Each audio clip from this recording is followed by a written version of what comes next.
refuge, and underneath are everlasting arms.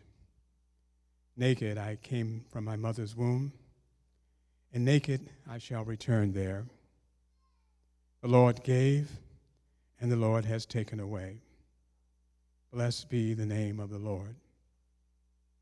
Man who is born of woman is of few days and full of trouble.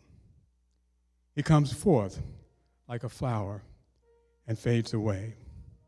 He flees like a shadow and does not continue. For I know that my Redeemer lives, and he shall stand at last on the earth after my skin is destroyed. This I know, that in my flesh I shall see God, whom I shall see for myself, and my eyes shall behold.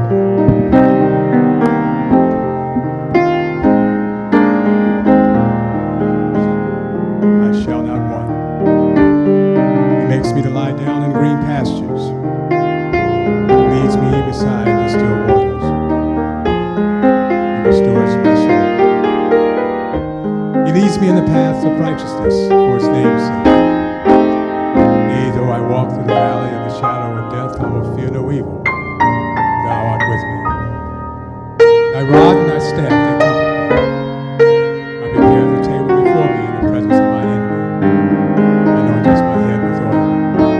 My cup runneth over. Surely goodness and mercy shall follow me all the days of my life, and I shall dwell in the house of the Lord forever. The Lord is my light and my salvation. Whom shall I fear? The Lord is the strength of my life. Of whom shall I be afraid? Lord, make me to know my end, and what is the measure of my days, that I may know how frail I am. Indeed, you have made my days as handbreadths, and my age is as nothing before you. Certainly every man at his best state is but vapor. Surely every man walks about like a shadow. Surely they busy themselves in vain. He heaps like a shadow. Surely they busy themselves in vain, and does not know who will gather them. God is our refuge and strength, a very present help in trouble. Therefore we will not fear, even though the earth be removed, and though the mountains be carried into the midst of the sea, though its waters roar and be troubled, though the mountains shake with its swelling. Be still and know that I am God. Whenever I'm afraid, I will trust in you. I will not fear. What can flesh do to me? Lord, you've been our dwelling place in all generations. Before the mountains were brought forth, or ever you had formed the earth and the world, even from everlasting to everlasting, you are God. You turn man to destruction and say, return, O children of men. For 1,000 years in your sight are like yesterday, when it is past. And like a watch in the night, you carry them away like a flood. They are like asleep. In the morning they are like grass which grows up. In the morning it flourishes and grows up. In the evening it is cut down and withers. But we have been consumed by your anger, and by your wrath we are terrified. You have set our iniquities before you, our secret sins in the light of your countenance. For all our days have passed away in your wrath. We finish our years like a sigh. The days of our lives are 70 years, and if by reason of strength they are 80 years, yet boast is only labor and sorrow, for it is soon cut off and we fly away. Who knows the power of your anger? For as the fear of you, so is your wrath. So teach us to number our days, that we may gain a heart of wisdom. I will lift up my eyes to the hills. From whence comes my help? My help comes from the Lord, who made heaven and earth. He will not allow your foot be moved. He who keeps your will not slumber. Behold, he who keeps Israel shall neither slumber nor sleep. The Lord is your keeper. The Lord is your shade at your right hand. The sun shall not strike you by day, nor the moon by night. The Lord shall preserve you from all evil. He shall preserve your soul. The Lord shall preserve your going out and your coming in from this time forth and even forevermore. Please be seated.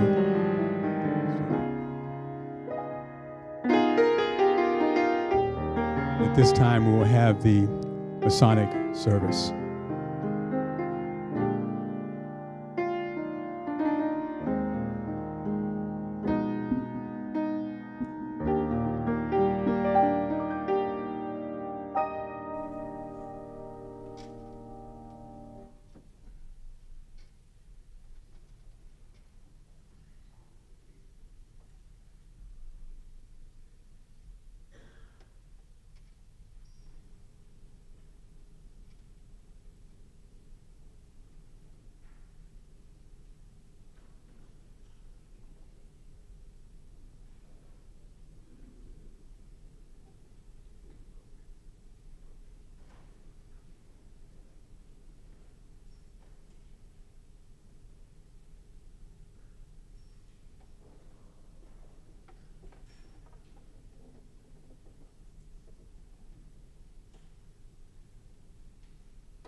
all the aspiring hopes of a good and faithful Mason?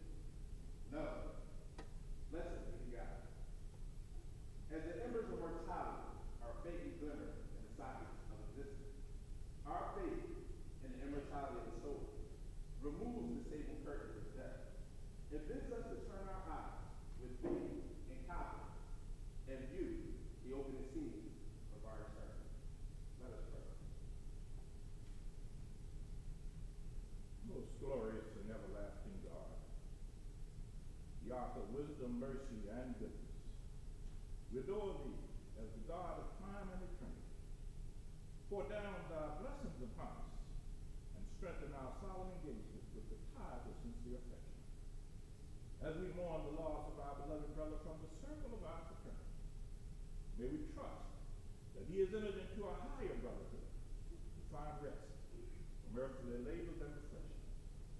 Pity and forgive the errors of the living, so that the evil consequences of sin will not follow them into the other world. Forgive our transgressions, strengthen us to perform our duties, comfort us in our sorrows, and take us at last unto thyself in heaven. Amen. Amen. So motivated. Brother, with proper respect to the established customs of cremation, we are called upon to mourn the loss of one of our dear brothers, Brother James Napoleon Jr., whose body lies before us, overtaken by that fate which must overtake us all. The great Creator has been pleased to remove our brother from the strange and sordid existence, and to weaken the chain by which we are linked one to another. May his death remind us of our own, and incline us who survive to be more strong in the ties of union and friendship. What man is he that liveth shall not see death? Shall he deliver his soul from the hand of the grave? Man walketh in the vain shadow. He heapeth up riches, but cannot tell who should gather them. Naked he came into the world, and naked he must return. The Lord giveth, and the Lord taketh away. Blessed be the name of the Lord.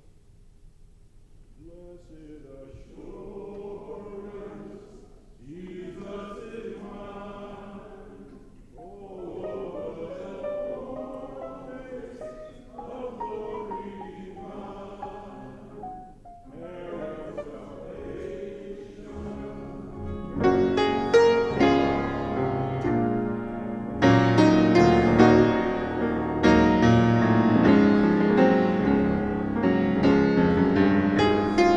So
joining the chain of sincere affection that binds us all together.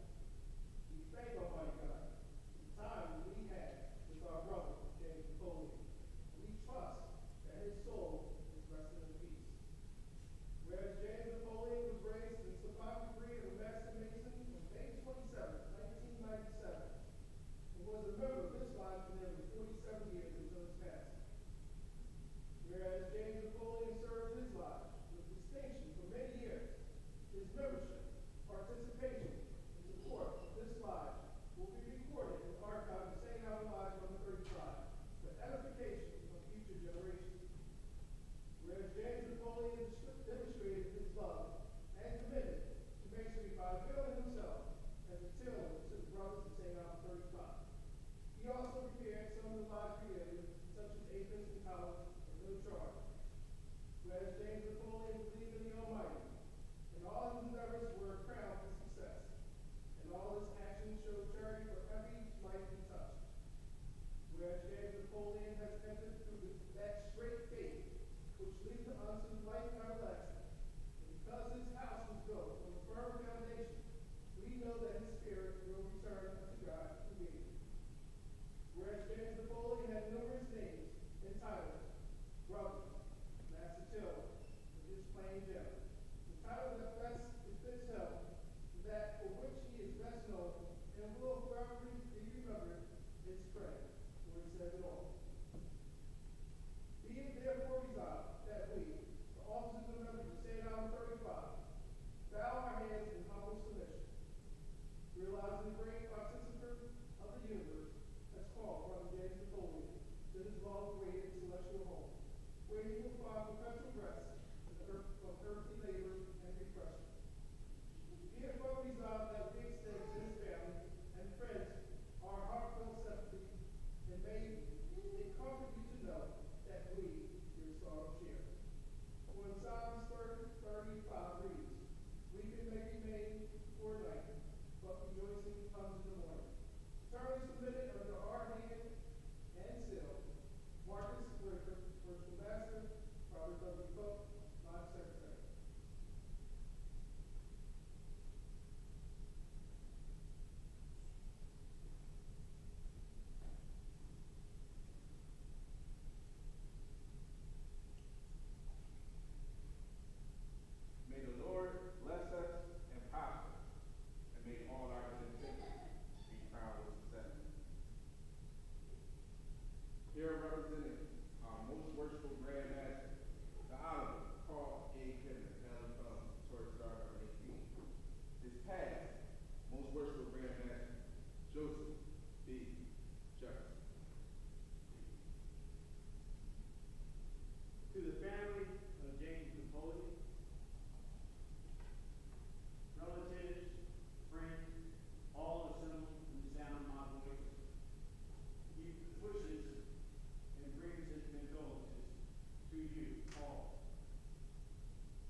And good morning. The viewing is still taking place. If anyone wants to meet the family, you can.